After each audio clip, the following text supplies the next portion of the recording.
Episode 2, baby. We're here, we're rolling, we're back. All I've had today is a White Claw and a cold brew. I feel fucking crazy right now. Thank you. I made these little cards so there's an arc to the episode. Isn't that going to be fun? All right, episode 2, Still at Home podcast. Look at my handwriting. Look at that awful fucking handwriting. Jesus Christ. You look like you kidnapped yourself. I know. Yeah, I look like a capital 3-year-old. Oh my god. I'd kill for a lollipop. They don't give those out anymore. Don't you feel like? When's the last time you had a lollipop? Right at a bank. Rob's like half an hour ago. Breakfast. Yeah. We weren't like a lollipop family either. Like, I don't know what the fuck this picture was about. They needed that was the original proof of life, was that photo. Do I have anything in my eyebrows or am I good? Okay, good. Because sometimes I get sunscreen in them. All right, let's focus. Shout out to the subscribers. There's 7 of you. I think I'm one, Rob's one, and my mom's the other. I want to talk about today a little bit. I had to get a blood test today. And Male phlebotomist. Have you ever had a male phlebotomist? It's like a man who takes your blood. And it was fucking awful. I went back there and he I don't like when men are in women jobs. It should only be women that take blood, not men. That makes no sense to me. Okay, blood boy. Like, I've never seen a male phlebotomist in my fucking life. But I went back there. He was like room 7. I was like, relax. And he took my blood, and this has never happened to me before. He was like, okay, I found the vein. And then he goes, are you nervous? And I go, no, I'm good. And he goes, on 3. And then he goes, 1, and then 3, and shoved it in my vein. It was vein rape. I've never experienced anything like it in my life. But it was also like, why are we starting off this relationship with a lie? Like, it was awful. You know what I mean? I didn't like that at all. I didn't like that he was a male phlebotomist. I didn't even know you could do that. I didn't even know that. I thought it was illegal to have men take blood. I thought it was just women that take blood. But I've seen that before. Like, when I was in high school, my mom almost burned down our house because she was trying to make fondue. And she was trying to make fondue, and she lit the entire dining room table on fire. And then I'd call 911, and the fire truck came. And this was like 2017, 2018. Hopping out of the fire truck was women firefighters. I was like, well, there goes the house. Women firefighters. Not that they can't do the job, but I definitely wanted it to be like hot men saving the house. I would have lit my arm on fire for a hot male firefighter. I haven't seen a hot fireman in a while. God, where are they hiding? I guess they're in the buildings. But that's always a fun surprise if you see like a hot cop or a hot fireman. But yeah, I wanted to talk about the blood test, hottest professions. I want to talk today a little bit what I've been doing, which I've been making a little bit of cash. Babysitting. Clap it up for babysitting. You may think, how the fuck do people let her around children? But they do. Okay, slurp. But yeah. Rob's like drinking this. I don't even know what. Are you drinking, like liquor? No, it's just coffee. Oh, okay. That's where my head's at. Yeah, that's awesome. I had a White Claw before. This feels fucking great. White Claw should sponsor me, honestly. I drink them every day. I spend all my money on White Claw. I find it delicious, and I enjoy, I would say, most of the flavors. And I also do Xanax with them, which enhances the flavors and makes it even more delicious. Like, when I was a kid, I used to have an after-school snack, which was like carrots and hummus, and now I have White Claw and Xanax. And I was a kid 2 days ago, so the timing is actually fucking crazy. But let's talk about this week a little. I want people to comment if you're watching. First of all, I'm calling the fans homebodies. How fun's that going to be? Yeah, you like that. I'm like, get on your knees. I want to call the fans homebodies because I think people should comment if they live at home or they're having similar experiences that I'm having with this podcast. And also call in. Are we going to be able to do that? If I actually acquire fan? Want to, yeah. Okay, cool. Maybe like voicemail. I don't know if like live Okay, voicemails. That sounds good to me. So we'll figure something out. But I really want people to leave a voicemail. I think it'd be very fun, uh, if you're a homebody like me. But and we're gonna fucking market that and put it on t-shirts. But let's talk about this week. I had a show. I had an 8 p.m. and a 10 p.m. at a club, and I got, I don't know if people know, but like when you do stand up, you basically don't eat all day because well, for most people, you don't eat, you're anxious, then you drink too much, and you're tired, you don't sleep, so you get a little delirious. And especially the late shows too, you get like super fucking delirious. So I was at this late show, and I basically ruined this Indian kid's life that I don't know. I ruined this kid's life. I was on the late show, and they let this guy, I don't know if he's gonna see this, but they let this guy do stand up. And I guess he like doesn't do stand up a lot. And I wasn't gonna say anything about him or anything like that. But I was like next in the lineup, and it was so late.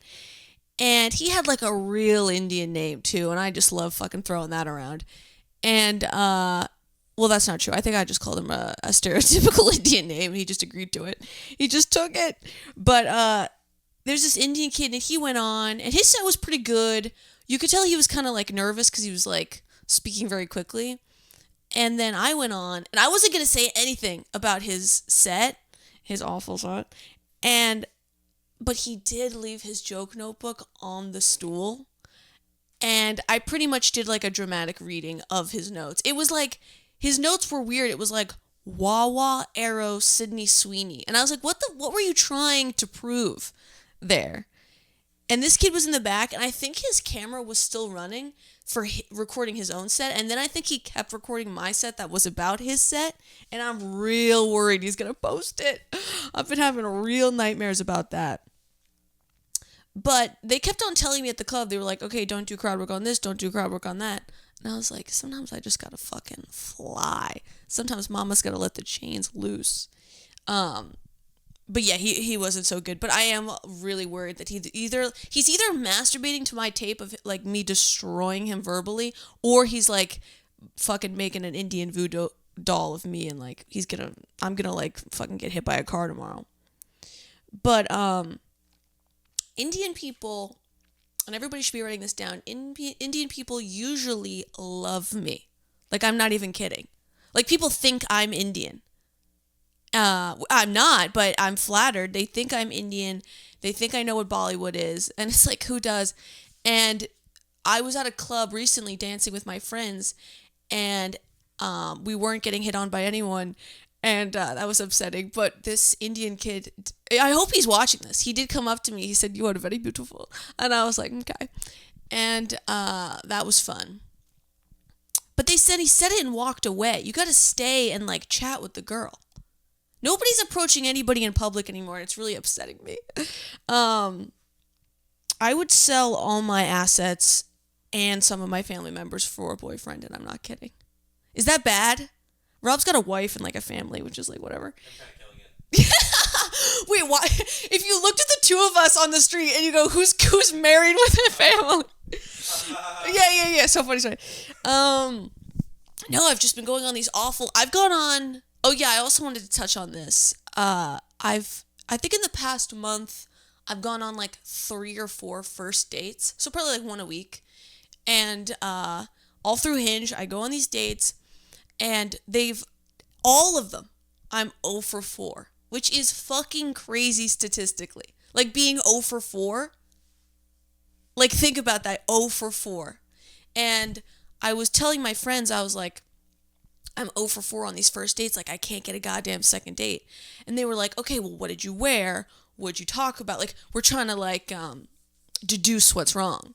And I told them, I was like, I wore this, my hair did this, we talked about this. And they were like, yeah, it's you. And I realized that I do let my freak flag fly on these dates, but I also get fucking hammered. Because they're paying for the rounds, which is very generous. And, it's like super nice of them. But if they've asked me on the date, then that's okay. But I get fucking hammered. I went on a date recently, and it was like, we were hanging out, chatting, having a great time. And he was like, do you want to go across the street and play darts? And I'm on my like 19th millionth margarita. I'm like, yeah, let's play darts. And we went across the street. I was so messed up. And I throw in the darts anywhere besides the goddamn board. I almost hit like the bodyguard in the corner. I almost killed a man. I was so cross-eyed and so messed up. And then we went outside and we were like making out or whatever. And then he got like really uncomfortable all of a sudden. And I was like, oh, what's going on here? And there was a homeless man like watching us get down. But God bless Man Young. And but yeah, it's hard to get these second dates. And it's so amazing to me because I'll watch, like I'm watching right now, this show. It's called Love After Lockup. Have you guys seen that? Comment below if you've seen Love After Lockup. Comment below anything. The only comment we've gotten on YouTube so far is this guy saying I was an awkward young woman, which was the strangest backhanded. It was literally Rob's burner. And then the comment was like, I can't imagine your producer watching this. I was like, my producer gets off watching this. Are you kidding me right now? I'm in his dungeon. I'm willingly in a dungeon. It's that picture that does it. Yeah. I literally, this is where I sleep. Are you kidding me right now? When people say punk beds, I point to this. Jim wanted the cum tribute that. What does that mean? The cum tribute? No, what's a cum tribute? It's where you jerk off onto a picture and film it, and then you send it to the person. Jim was like, we have to cum tribute that. That's the worst thing I've ever heard in my entire life. Jim said it, not me. I don't care who said it. It's awful. It's a picture of me as a child. Yeah. That's a joke because Jim can't come to anything of me. I'm a turnoff. I'd ruin it. Yeah, I was a little sweet kid. I was so melanated too, huh? I was basically half black. That's crazy. God, beautiful little smile. Oh yeah, but Love After Lockup is a tremendous show. I recommend it for everyone. If you can't guess by the title, it's basically people getting out of prison and then how their like relationships are affected. And one of my favorite parts of Love After Lockup is when the one guy is getting in a fight with his girlfriend. He's been in prison for like 15 years. And they're getting in an argument and she's like threatening to leave him. And he's like, I'm the catch. I was the one who was incarcerated. And I always thought that was interesting because, I don't know, when I'm trying to meet guys, I don't think of incarceration as a pro, but now I see these videos of guys online that are like, I'm 25, I'm Dylan, I'm locked up in DeClink, like, holla at me. And I'm like, maybe I'll fucking get a pen pal, whatever. You do what you gotta do. But, so I've been babysitting.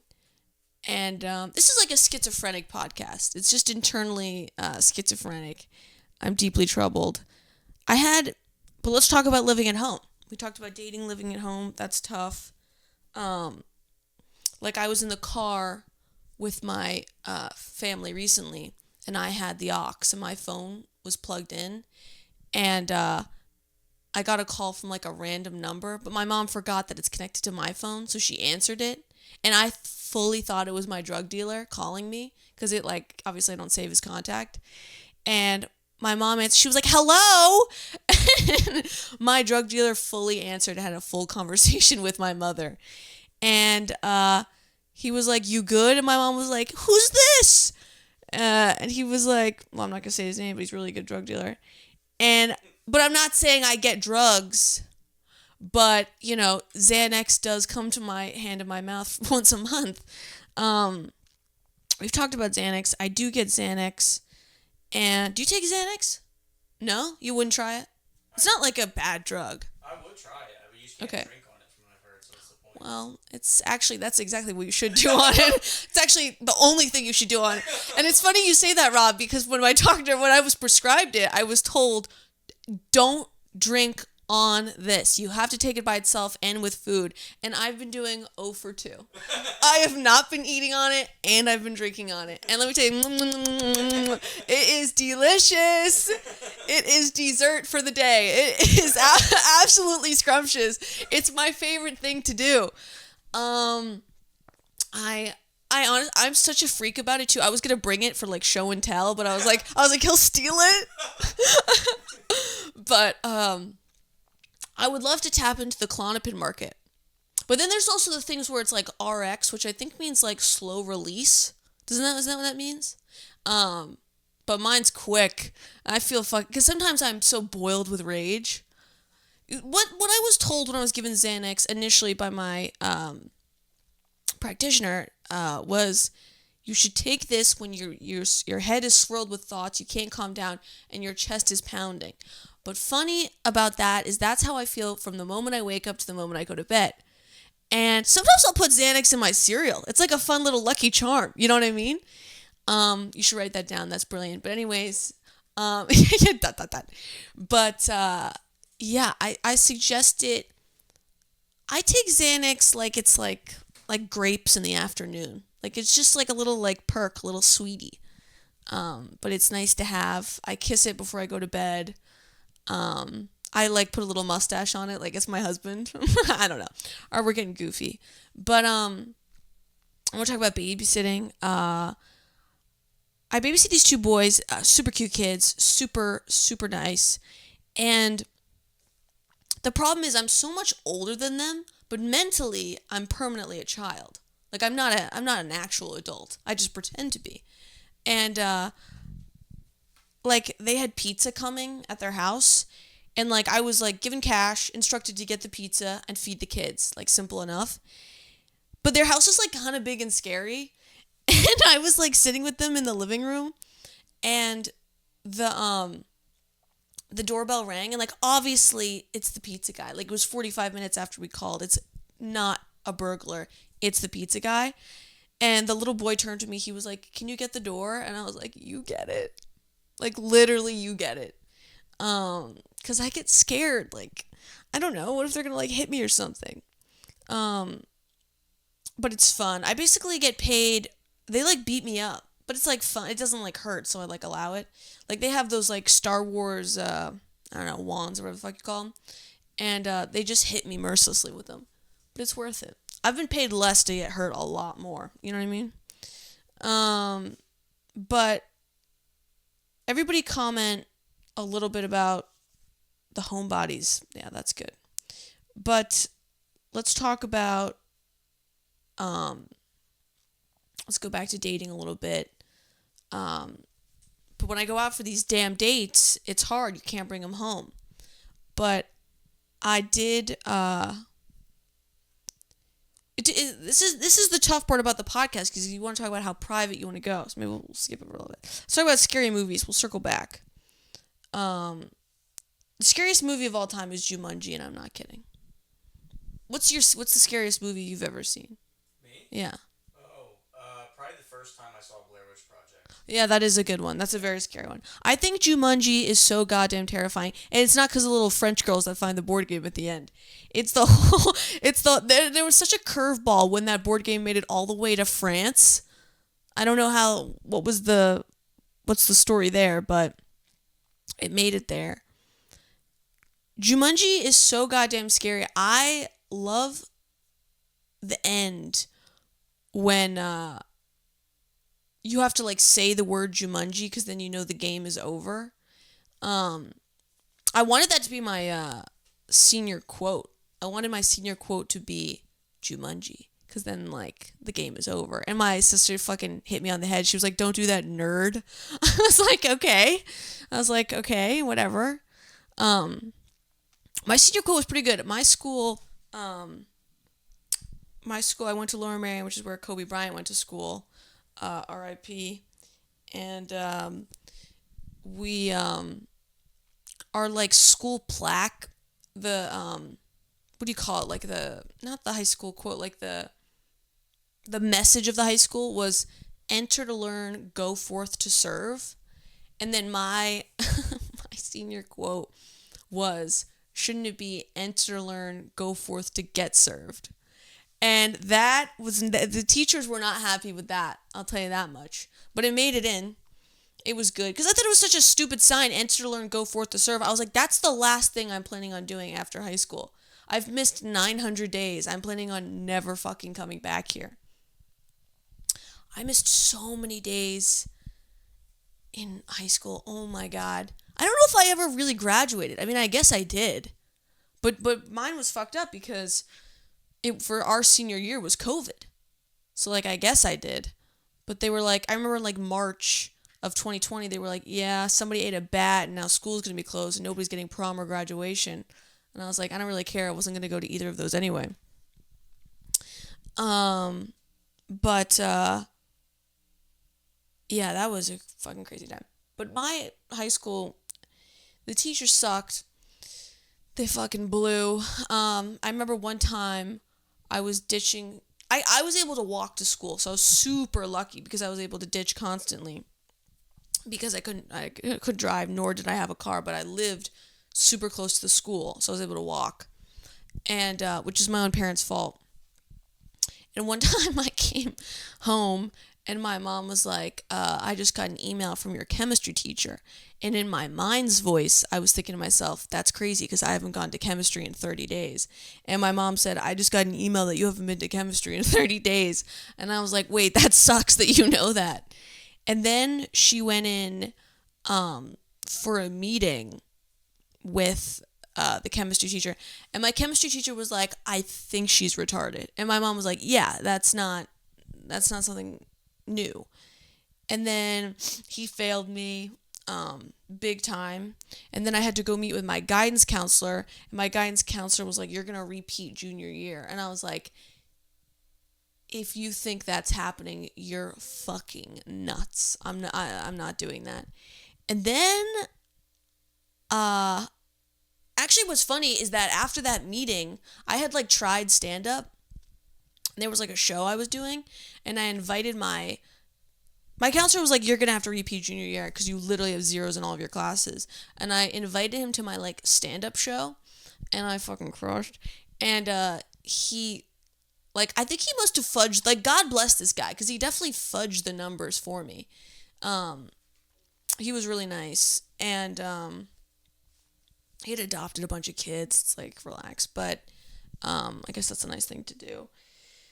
And yeah, like, I think I just, like, proved to him that I wasn't a bum. Like, I had a little bit of skill. But yeah, school was awful. I thank God every day I don't have to fucking wake up and go to school. That would suck. Oh, I want to talk about, but yeah, I had that show where I ruined that Indian kid's life. That was fun. And, yeah, Indian people, everywhere my sister and I go when we're together, we look alike. She's a little taller than me. Everywhere we go, everyone thinks we're their ethnicity. So we go to like Dunkin' Donuts all the time to get coffee, and it's just teeming with Indian people working that place. That is the real Wonka factory. Nothing to do with race, just the fact that it's brilliantly run. Dunkin' Donuts. And the Indian guy who runs it loves us. He gives us free bacon, egg, and cheese all the time. Beautiful man. I don't really know his name. He doesn't have like a thing, but God bless him. I'm sure it's a Rajesh or something, but he's very nice. And then we went to like the Syrian market once, and he was like, Allah Akbar. We were like, catch you on the flip. Like, he also thought we were Syrian. We've been to Mexican places. They speak Spanish to us. We could be CIA. Like, how cool would that be? But people think we're Russian. Well, we are Russian, but so that's pretty spot on. But yeah, it's pretty crazy. But that was leading me to the show I did. I did a show a couple nights ago in Staten Island. Got out there, long drive in real weird part of Staten Island. And I was like, and no shade to the guy who ran it. Super nice guy, very funny comic. And it's all, it's all for the story. But there were 2 audience members. So it was like the comics were in the back, and then there was legitimately 2 audience members. 2 old school lesbians in the front row. And I remember the first comic was on, and he was like, I'm not going to crowd work you because you're the only people here. And I was thinking to myself, oh, but I will be. And yeah, 2 old school lesbians, Staten Island accents. And then they were great laughers, though. Great, fun lesbians, because they're old school lesbians. The new lesbians really pissing me. Not new lesbians, the bisexuals. Because everybody's bisexual now. If I had $1 for every bisexual I knew that didn't actually hook up with the other gender, I'd be a fucking millionaire. But all I can think about is Jim coming on this picture now, and it's actually disturbing me deeply. It's so awful. But yeah, they were cool. Oh yeah, and then the one lesbian was saying she had really terrible, like, sick nightmares, and I kind of pressed on it a little bit because I wanted to find out what they were. But little bitch wasn't giving them up, and I was like, "That's funny you mentioned nightmares." I was like, "Cause I'm living one at this fucking bum ass show." But it's still fun to go and do comedy in a new place. But yeah, the lesbians were nice.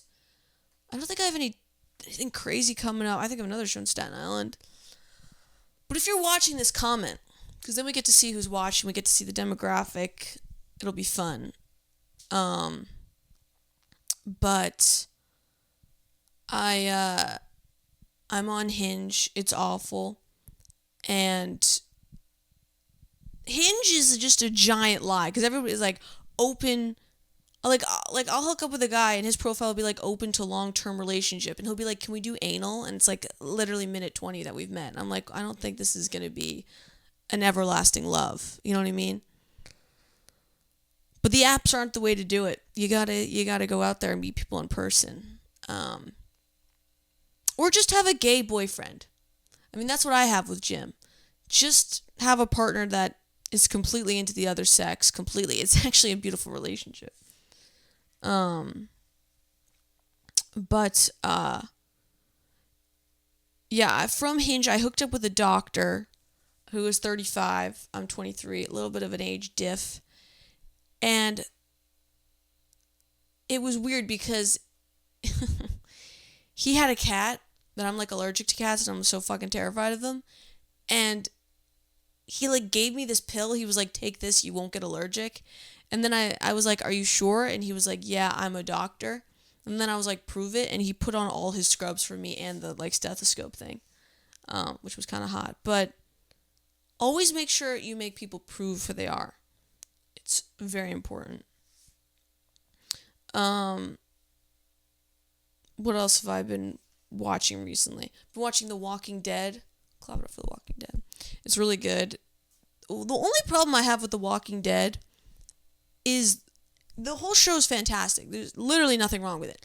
Only problem I have is the one girl who she's British in the show, but she plays like a Southern girl, and yeah, honey, we can tell.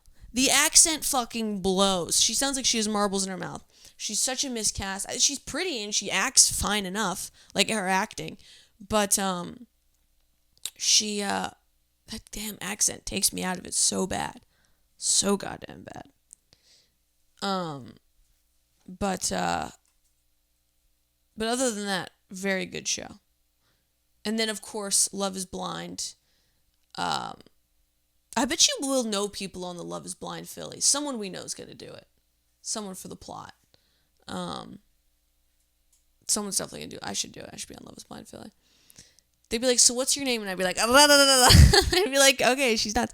They'd be like, "We can tell you're ugly through a wall. That's crazy." I'd be like, wait.